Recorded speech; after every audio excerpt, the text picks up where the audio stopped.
कहते हैं कि औरत ही औरत की दुश्मन होती है, और सही ही कहते हैं। मैंने भी एक बार सिर्फ एक नौकर की मोहब्बत में आकर एक औरत का घर बर्बाद कर डाला था।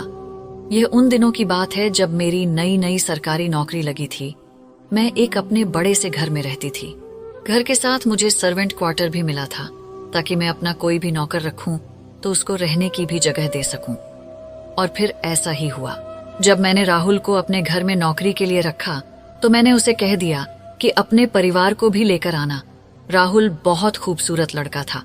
उसे देखो तो इंसान की भूख मिट जाती थी, लेकिन जैसे ही मैं उसे देखती तो वह मुझसे नजरें चुरा लेता।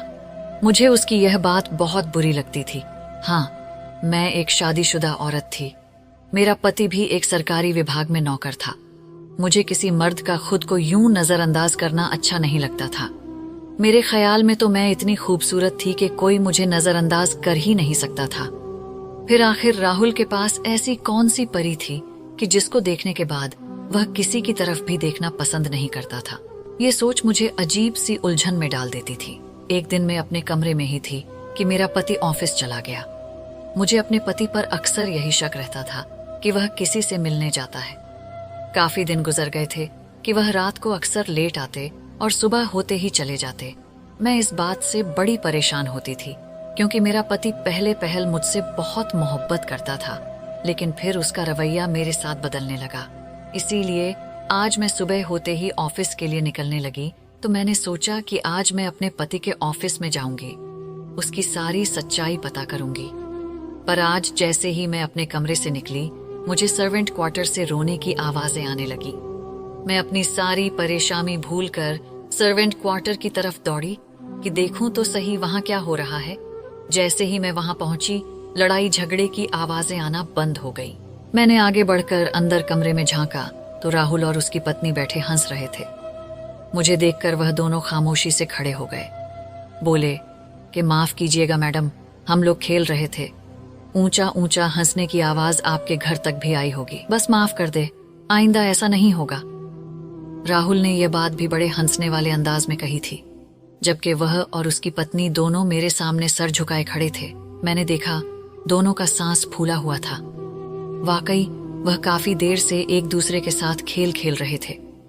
मुझे उनसे जलन हुई और मुझे उसकी पत्नी से भी जलन होने लगी, क्योंकि राहुल तो खूबसूरत था, पर उसकी पत्नी मामूली शक्ल सूरत की मालिक थी। किसी तौर पर भी यह लड़की राहुल के काबिल नहीं थी। एक मेरा पति था, मेरी खूबसूरती के बावजूद भी बाहर की औरतों के चक्कर में पड़ा था, और एक राहुल की पत्नी थी जो मामूली सी होकर भी इतने खूबसूरत इंसान के साथ अपनी जिंदगी गुजार रही थी। मैंने दिल में सोच लिया था कि मैं राहुल को अपना बनाकर रहूंगी और जरूर अपने जाल में फंसाऊंगी। मेरा पति भी तो यही सब कर रहा था, और जब औरत अपने पति की बेवफाई का बदला लेने पर आती है तो वह अपनी शर्म और पवित्रता को भी भूल जाती है। शायद मैं भी ऐसा ही कर रही थी। मैंने राहुल से डायरेक्ट कोई बात तो नहीं की, लेकिन वह सारा दिन मेरे दिलो दिमाग में रहा। वापसी पर आते हुए मैंने कुछ फल वगैरह लिए। सोचा कि आज राहुल के क्वार्टर में भी कुछ फल वगैरह दे जाऊंगी। इस तरह जरूर वह मेरी तरफ को मुड़कर देखेगा तो सही। वो यह तो सोचेगा कि उसकी मालकिन उस पर क्यों मेहरबान है, पर ऐसा कुछ भी नहीं हुआ। शाम को जब मैंने क्वार्टर पर फल दिए तो उसने अपनी पत्नी से कहा कि मालकिन से फल ले लो, और दूर से ही मेरा धन्यवाद किया। यह देखकर मेरे तन बदन में आग लग गई। मैंने सुबह होते ही उसकी पत्नी को अपने पास सेवा के लिए बुला लिया कि वह यही हसीना थी जिस पर राहुल दिलो जान से फिदा था। मैंने उसे पास बुलाकर उससे बातें पूछना शुरू की। मैंने कहा, प्रिया, क्या तुम्हारा पति कभी तुम्हें दुख देता है, रुलाता है? कहती कि नहीं मालकिन, ऐसा तो सवाल ही पैदा नहीं होता। वह मेरा दीवाना है, उसने मुझे कभी दुख नहीं दिया। वह मुझे हंसाने की कोशिश करता है बस। मैं उसकी बात सुनकर जल भुन गई थी। ऐसा भी क्या है तुम में प्रिया के, वह तुम पर इतना ही दिलो जान से मर मिटा है? वह हंसकर बोली, बस यही नहीं बता सकती मैडम जी, मुझ में कुछ है जिसकी वजह से राहुल मेरा दीवाना है। मैंने हैरत से उसे देखा। काला रंग और भद्दे नैन नक्श, आखिर क्या है तुम में? मैंने शरारत से पूछा था। बस मैडम जी, मैं उसकी बहुत सेवा करती हूँ, कभी उसे खुश करने से पीछे नहीं हटती, और वह मुझे जो कहता है मैं वही करती हूँ। हमारे धर्म ने भी तो हमें यही सिखाया है कि अपने पति के दिल का सुकून बनो, उसकी बेसुकूनी की वजह ना बनो। पति के लिए खुशी ऐसी कि वह नजर डालते ही खुश हो जाए। मैंने इसी बात को दिल से लगा लिया है बस मैडम जी, और मेरी जिंदगी तो बस सुकून से भर गई है। मैं अपने पति के साथ इतनी प्यार भरी बातें करती हूँ कि उसे कहीं और देखने का मौका ही नहीं मिलता। मैंने तो अपना सर पीट लिया। वाह प्रिया, तुम तो बड़ी शायराना बातें करती हो, पढ़ी लिखी तो तुम हो नहीं, मैंने उसे नीचा दिखाने के लिए कहा। मैडम जी, मैंने पढ़ाई तो नहीं की, मैंने बस अपने धर्म के बारे में ही किताबें पढ़ी हैं, लेकिन हमारे बड़े इसी को पढ़ाई कहते हैं। यह बात सुनकर मेरा तो जैसे दिल जल गया था। मैंने भी दिल में ठान ली कि प्रिया का गुरूर तोड़ कर रहूंगी। तो क्या तुम्हारा पति कभी किसी औरत की तरफ नहीं देखता? मैंने दिल की संतुष्टि के लिए पूछा। नहीं मैडम जी, किसी और औरत की तरफ देखने का तो सवाल ही पैदा नहीं होता, चाहे वह औरत कितनी ही खूबसूरत क्यों ना हो, उसने गुरूर से इतराते हुए कहा। मैंने दिल में कहा कि मैं तुम्हारे इस गुरूर का इलाज कुछ ही महीनों में कर दूंगी। और फिर मेरे दिल में आग लग गई, जैसे मुझ जैसी बेकार औरत को कोई काम मिल गया था। मैंने कहा कि मैं तुम्हारी खुशियां बर्बाद करके ही रहूंगी, पर मैं बाहर से बहुत मुस्कुरा रही थी। फिर वह अपने घर चली गई और मैं अपने दिन भर के कामों में बिजी हो गई। अगले ही दिन मैंने गाड़ी निकाली और राहुल से कहा कि मेरे साथ बाहर चलो, मुझे जरूरी काम है। कुछ गरीब औरतों को सिलाई मशीन देनी है। दरअसल मैं एक ग्रुप के साथ काम कर रही थी जो गरीब और विधवा औरतों को सिलाई मशीन पहुंचाती थी। वह कपड़े सिलाई करके देती थी और इस तरह उनके घर का चूल्हा चलता रहता। मैंने राहुल से कहा कि मैं सिलाई की भारी मशीन खुद नहीं उठा सकती। तकरीबन 3 मशीनें थीं जो मुझे अलग अलग घरों में देनी थीं।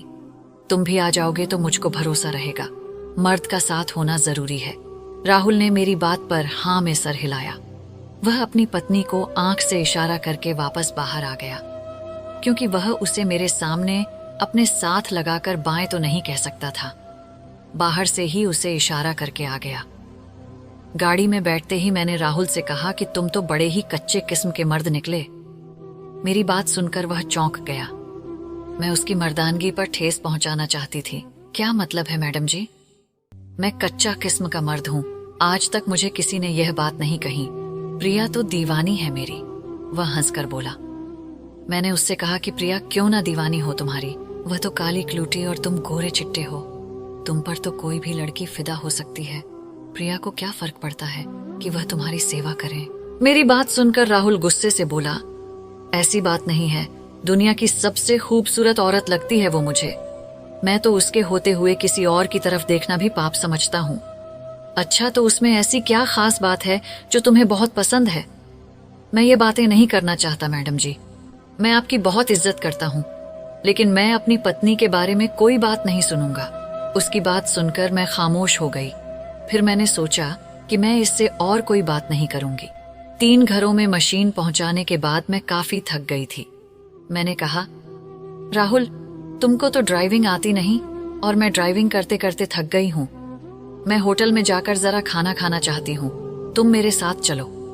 मेरी बात सुनकर राहुल ने साफ मना कर दिया। माफ करना मैडम जी, मैं कभी किसी औरत के साथ बाहर खाना नहीं खा सकता। मेरी पत्नी क्या सोचेगी? अरे वो कौन सा तुम्हें देख रही है? मैंने उसकी हिम्मत बढ़ाई। मैडम जी, देख नहीं रही या देख रही है उससे कोई फर्क नहीं पड़ता। मैं अपनी पत्नी का वफादार हूँ और हमेशा रहूंगा। उसकी बात सुनकर मैंने अपना सर पकड़ लिया। तो मैं क्या अकेली जाऊंगी? तुम में इतनी शर्म नहीं कि तुम अपनी मालकिन को मर्दों से भरे होटल में अकेले भेजोगे? मैंने उसकी गैरत को जगानी चाही तो वह भी जोश में आ गया। ठीक है मैडम जी, आप मेरे साथ चलो, मैं आपके साथ बैठकर खाना खा लूंगा। मैं इस बात पर मुस्कुरा दी। हमने होटल में साथ बैठकर खाना खाया। वह कभी कभी मेरी तरफ एक नजर डाल देता। मैंने उसकी यह नजरें देखकर कहा कि राहुल, क्या तुम मेरी तरफ देखना भी गवारा नहीं करोगे? क्या मैं इतनी बुरी हूँ? मेरी बात सुनकर वह दूसरी तरफ चेहरा करके बोला, ऐसी बात नहीं है मैडम जी, मैं आपकी बहुत इज्जत करता हूँ, लेकिन मुझे तो तुम्हारी एक नजर अपनी तरफ चाहिए। मैंने बड़े खूबसूरत अंदाज में कहा, पर इस पर कोई असर नहीं हुआ। बस मैं वैसी बात नहीं करना चाहता। वह चुप हो गया तो मुझे खुद पर गुस्सा आने लगा। थोड़ी देर बाद हम गाड़ी में जाकर बैठे। उसके चेहरे पर अजीब सी बेचैनी थी। जल्दी घर चलिए मैडम जी, मुझे प्रिया की याद आ रही है। जैसे वह मुझे यह बताना चाह रहा था कि उसे मुझ में कोई दिलचस्पी नहीं है। मैं बुरे से मूड के साथ गाड़ी चलाने लगी। गाड़ी चलाते चलाते मैं न जाने किन ख्यालों में खो गई थी। तभी राहुल ने अचानक चौंक कर मेरी तरफ देखा तो मुझे लगा कि यह इसकी वैसी ही नजरें हैं जैसी मैं उस पर डालती हूँ, पर उसकी नजरों में तो डर था। सामने आने वाली गाड़ी की वजह से वह मुझे इशारे कर रहा था कि मैं गाड़ी ध्यान से चलाऊं, मगर मुझसे गाड़ी रुक ना सकी और यूं हम दोनों की गाड़ी एक ट्रक के साथ जा लगी। बस फिर क्या था, मुझे कोई होश नहीं रहा। जब मेरी आंख खुली तो मैं अपने कमरे में नहीं थी, बल्कि यह कोई और कमरा था। मैं सफेद पट्टियों में लिपटी हुई थी। मैंने आंखें खोलकर देखा तो आसपास कमरे में कोई भी नहीं था। मेरा दिल घबरा गया। हे भगवान, कहीं मैं मर तो नहीं गई। लेकिन फिर मुझे लगा कि यह जरूर कोई अस्पताल है और मेरे शरीर पर सफेद कपड़ा नहीं बल्कि पट्टी है। ये सोचते ही मुझे अच्छा सा महसूस हुआ। तभी एक नर्स कमरे के अंदर आ गई। मैंने पूछा, आप कौन हैं? बोली कि आपको इस अस्पताल में एडमिट किया गया है क्योंकि आप दोनों का एक्सीडेंट हो गया था। आप हस्बैंड वाइफ हैं क्या? उसने पूछा तो मैंने नहीं में सर हिला दिया। नहीं, हस्बैंड वाइफ नहीं है, वह तो मेरा नौकर है। मेरी बात सुनकर उसने सुख का सांस लिया और बोली, थैंक गॉड, मैं आपके हस्बैंड को फोन करके खबर दे देती हूँ। आप उनका नंबर मुझे बता दें। नर्स ने मुझसे मेरे पति का नंबर लिया और फौरन ही जाकर मेरे पति को बुला दिया था। मुझे अपने पति से ज्यादा इस बात की फिक्र थी कि कहीं उसे कुछ ना हो गया हो। वह बेचारा तो मेरे साथ काम करवाने आया था। थोड़ी देर में मेरे पति भी आ गए। उन्होंने मुझे देखा और बहुत अफसोस करने लगे। बोले कि तुम आइंदा गाड़ी नहीं चलाओगी। मुझे तुम्हारी बहुत फिक्र हो रही थी। तुम्हारा नंबर भी लगातार बंद जा रहा था, शायद इसीलिए कि मेरा फोन टूट गया था। खैर, मेरे पति ने काफी सारी बातें की और फिर मुझे घर ले जाने के लिए कहने लगे। तो मैंने कहा कि अभी मुझे तबीयत ठीक नहीं महसूस हो रही है, जब मैं सही हो जाऊंगी तो चलूंगी। वह हैरान रह गए और कहने लगे, तुम्हारी तबीयत तो बहुत ठीक है, बस नुकसान तो उस बेचारे को हुआ है जिसे तू अपने साथ लेकर गई थी। मैं उनके मुंह से राहुल के बारे में सुनकर बेचैन हो गई। क्या हुआ है उसे? उस बेचारे की एक टांग टूट गई है। वह एक टांग से अपाहिज हो गया है। चेहरे पर भी काफी जख्म आए हैं क्योंकि उसने सीट बेल्ट नहीं पहनी हुई थी। लेकिन वह बेचारा तो किसी काम का नहीं रहा। ऊपर वाला जाने उसकी पत्नी भी उसके साथ अब रहेगी या नहीं। यह कहकर मेरे पति ने मुझे बिस्तर से उठाया। मेरा दिल धक धक कर रहा था। मेरी एक जिद की वजह से वह बेचारा एक टांग से अपाहिज हो गया। क्या मैं गुनहगार हूँ? ये बातें मुझे परेशान कर रही थीं। हम लोग घर पहुंचे तो सबसे ज्यादा फिक्र मुझे राहुल और उसकी पत्नी ही की थी, क्योंकि वह लोग हमारी जिम्मेदारी थे। और अब अगर राहुल के पास कोई नौकरी ना रही तो वह क्या करेगा? मेरा पति तो मुफ्त में लोगों को एक पैसा भी नहीं देता। राहुल को भी उसी ने रखा था। वह हमेशा काम पूरा लेता और कभी गलती बर्दाश्त नहीं करता था, इसलिए उसे रहम की उम्मीद करना बिल्कुल ही बेकार था। खैर, राहुल को घर में लाया गया। अब तो वह काफी ठीक हो चुका था, लेकिन मैं उससे मिलना चाहती थी, उससे बात करना चाहती थी। तकरीबन मुझे भी ठीक होने में 1 महीना लगा था।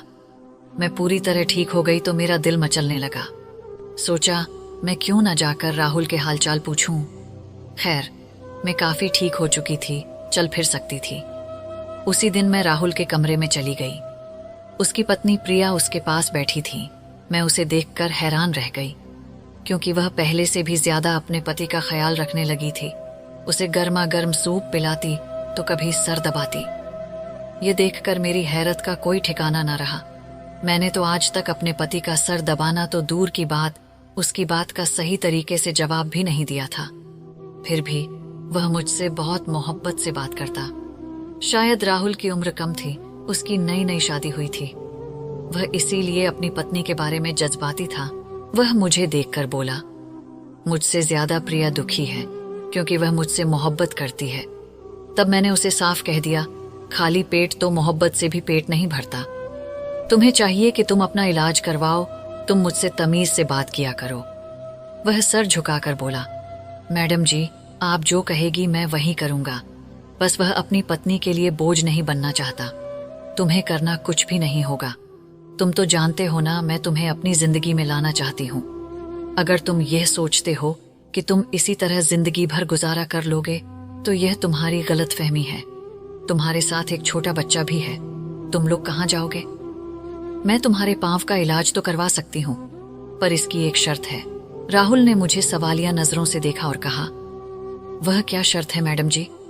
उसकी बात पर मुझे गुस्सा आ गया। मुझे दोबारा मैडम जी मत कहना। शर्त मैं तुम्हें अभी बता सकती हूँ। मैंने यह कहकर उसके सामने एक कागज रख दिया और कहा कि इस पर साइन करो। राहुल ने डरते डरते उस पर साइन कर दिए। दरअसल उसमें लिखा था कि राहुल मुझसे शादी करेगा और 6 महीने बाद ही करेगा, क्योंकि उसने मुझसे वादा किया है और काफी पैसे भी लिए हैं। राहुल को नहीं पता था कि मैंने उससे क्यों और किस लिए सिग्नेचर करवाए हैं। खैर, वह सिर्फ अपनी टांग का इलाज करवाना चाहता था। मैंने भी उसे संतुष्टि दी और कहा कि तुम्हारा इलाज जरूर हो जाएगा, तुम बिल्कुल भी किसी बात की फिक्र मत करना। मैं तुम्हारे लिए बेहतरीन से बेहतरीन डॉक्टर लेकर आऊंगी जो तुम्हारी देखभाल कर सके। मैंने राहुल को पूरी तरह से शीशे में उतारने की कोशिश की, मगर उसने मेरी किसी भी बात का सही जवाब नहीं दिया। खैर, इस वक्त वह बहुत मजबूर था। उसकी बच्ची को भी बीमारी थी। वह चाहता था कि किसी तरह वह अपनी बच्ची का खर्चा संभाल सके। यहाँ तक कि मैंने उसके इलाज के लिए बाकायदा पैसे देना शुरू कर दिए। राहुल भी खामोशी से इलाज करवाता रहा। मैं खुश थी कि 3 महीने बाद उसकी पत्नी को तलाक हो जाएगी और राहुल मेरा हो जाएगा। फिर मैं भी अपने पति को छोड़ दूंगी। मगर ऊपर वाले का धन्यवाद है कि बेवकूफी और मोहब्बत की पट्टी मेरी आंखों पर पूरी तरह से नहीं बंधी थी।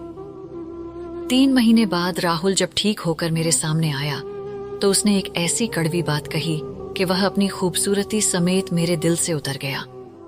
उसने जो बात कही वो मैं हूं बहू तो नहीं कह सकती, लेकिन हाँ, उसके शब्द में बदल करके मैं आपको उसका मतलब बता सकती हूँ। उसने तो मुझे सीधा सीधा बाजारू औरत कह दिया। कहने लगा, तुम जैसी औरतें कभी अपना घर नहीं बसा सकती।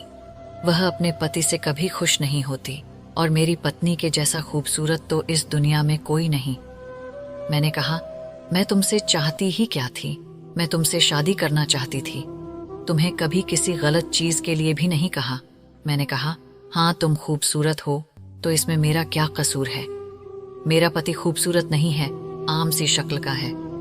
मैं तुम्हें अपने पति के रूप में देखना चाहती थी, लेकिन तुमने तो मुझे बहुत ही गिरा हुआ समझ लिया।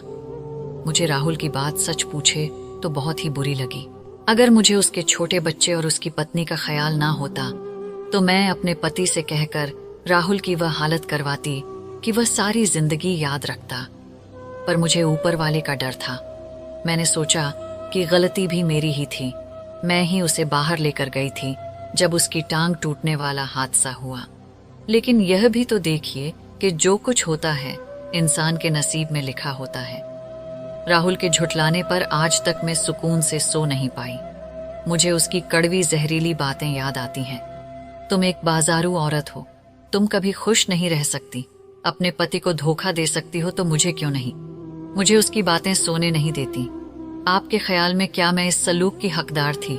मर्द भी तो अपनी मर्जी की औरतों से शादी करते हैं, तो फिर औरत क्यों अपनी मर्जी के मर्द से शादी नहीं कर सकती? जबकि मेरी शादी सिर्फ दौलत के खातिर की गई थी। मेरा पति लाख अच्छा सही, पर मुझे पसंद नहीं। तो अगर औरत को अपना पति पसंद ना हो तो वह क्या करे? क्या इसका कोई आसान हल नहीं है?